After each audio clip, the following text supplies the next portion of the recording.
அனைவருக்கும் வணக்கம். நாம் அன்றாடம் பார்க்கும் ஒரு சாதாரண விஷயம் சுவத்தில் ஆணி அடிப்பது. நாம் சுத்தியலால் ஆணியை அடிக்கும் பொழுது அது சுவருக்குள் செல்கிறது. அதன் பிறகு அங்கேயே அசையாமல் நிற்கிறது. அதற்கு பின்னால் எந்த பசையும் இல்லை, எந்த திருகும் இல்லை. அதன் பிறகு அது எப்படி அசையாமல் நிற்கிறது? இதற்கு நாம் உராய்வு விசையை சொல்லலாம். இதற்கு பின்னால் 2 காரணங்கள் உள்ளன. முதல் காரணம், ஆப்பினால் எந்த பசையும் இல்லை, எந்த திருகும் இல்லை. அதன் பிறகு அது எப்படி அசையாமல் நிற்கிறது? இதற்கு நாம் உராய்வு விசையை சொல்லலாம். இதற்கு பின்னால் 2 காரணங்கள் உள்ளன. முதல் காரணம் ஆப்பு விளைவு. இந்த ஆணியை பாருங்கள். ஆணியின் முனை கூர்மையாக இருக்கும்.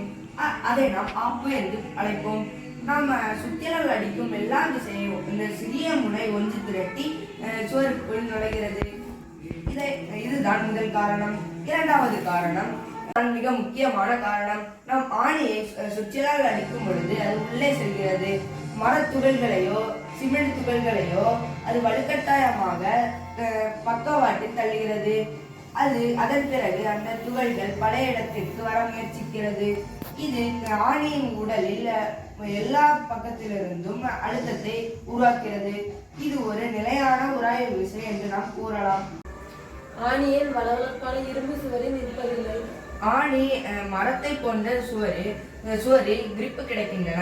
ஆனால் இரும்பு சுவரில் அது உள்ளே நுழையாது. அப்படியே துளை போட்டு உள்ளே சென்றாலும் அது மரத்தை போன்று கிரிப் எடுத்து நிற்பதில்லை.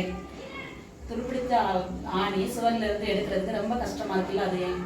ஆணி துருப்பிடிக்கும் போது அதன் மேல் பக்கம் சொரசொரப்பாக உள்ளது. இது உராய்வு விசையை பல மடங்கு இன்க்ரீஸ் பண்ணுகிறது. இதனால் தான் ஆணி சுவரோடு ஒட்டியது போல கடினமாக புடுங்குவதற்கு இருக்கிறது.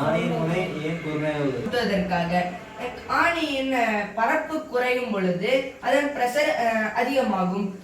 ஆணியின் முனை ஊசி போல இருப்பதால் நாம் அடிக்கும் பொழுது அது ஈஸியாக உள்ளே நுழைகிறது.